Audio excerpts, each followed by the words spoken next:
বর্ধমানে দুর্ঘটনার কবলে পুণ্যার্থী বোঝাই বাস। ঘটনায় গুরুতরভাবে আহত হয়েছেন অন্তত ৮ জন পুণ্যার্থী। ঘটনাটি ঘটেছে বুধবার ভোরে পূর্ব বর্ধমানের জামালপুরের চকদিঘি ইলামবাজার এলাকায়। জানা গিয়েছে প্রায় ৬০ জন পুণ্যার্থীকে নিয়ে বাসটি নবদ্বীপ মায়াপুর থেকে খানাকুলের উদ্দেশ্যে রওনা দিয়েছিল। বুধবার বর্ধমানের জামালপুরের ইলামবাজার এলাকায় পৌঁছতেই আচমকা নিয়ন্ত্রণ হারায় বাসটি। প্রথমেই রাস্তার ধারে থাকা একটি বিদ্যুতের খুঁটিতে ধাক্কা মারে এবং পরে সজোরে একটি বসত বাড়িতে ধাক্কা মারে বাসটি। স্থানীয় বাসিন্দাদের দ্রুত ঘটনাস্থলে পৌঁছে উদ্ধার কাজে হাত লাগান। আহতদের উদ্ধার করে নিয়ে যাওয়া হয় জামালপুর ব্লক প্রাথমিক স্বাস্থ্য কেন্দ্রে এবং চিকিৎসকরা জানান আহতদের মধ্যে দুজনের অবস্থা আশঙ্কাজনক হওয়ায় তাদের বর্ধমান মেডিকেল কলেজ এবং হাসপাতালে স্থানান্তরিত করা হয়েছে। বাকিদের চিকিৎসা চলছে। খবর পেয়ে ঘটনাস্থলে পৌঁছায় জামালপুর থানার পুলিশ। কি কারণে বাসটি নিয়ন্ত্রণ হারালো তা খতিয়ে দেখা হচ্ছে। আচ্ছা, আমরা মায়াপুর ঘুরতে গিয়েছিলাম। মায়াপুর থেকে আসার সময় এই দুর্ঘটনাটা ঘটে। কোথায়?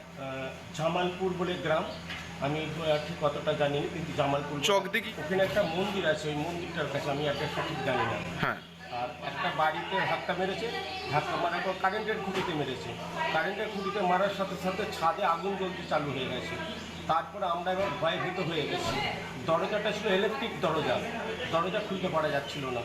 পাশের বাড়ির একজন ভদ্রলোক এসে শাবল দিয়ে দরজাটা খুলতে আমাদের প্রাণে বেঁচেছি। সাইডে একটা বড় পুকুর ছিল, কারেন্টের খুঁটিতে আটকে যাওয়ার পরে আর বাসটা নদীতে পুকুরে পড়ে না। খবর সম্পর্কে আরো বিস্তারিত জানবো। এই মুহূর্তে আমাদের সঙ্গে সরাসরি ফোন লাইনে রয়েছে আমাদের প্রতিনিধি প্রবীর মণ্ডল। প্রবীর, পূর্ব বর্ধমানে ভয়ঙ্কর দুর্ঘটনা এবং ঠিক কিভাবে ঘটনা ঘটলো এবং এই মুহূর্তের আপডেট কি রয়েছে?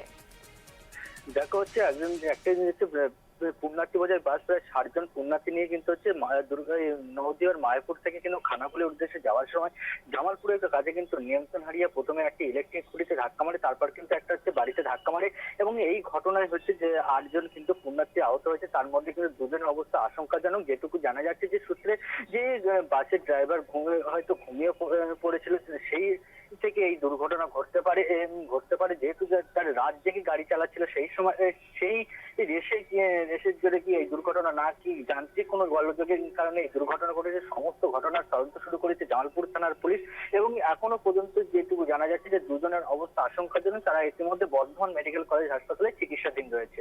রূপালী, একেবারেই প্রবীর, আমরা নজর রাখবো সেদিকে আর কি আপডেট রয়েছে। তবে আপাতত ধন্যবাদ প্রবীর।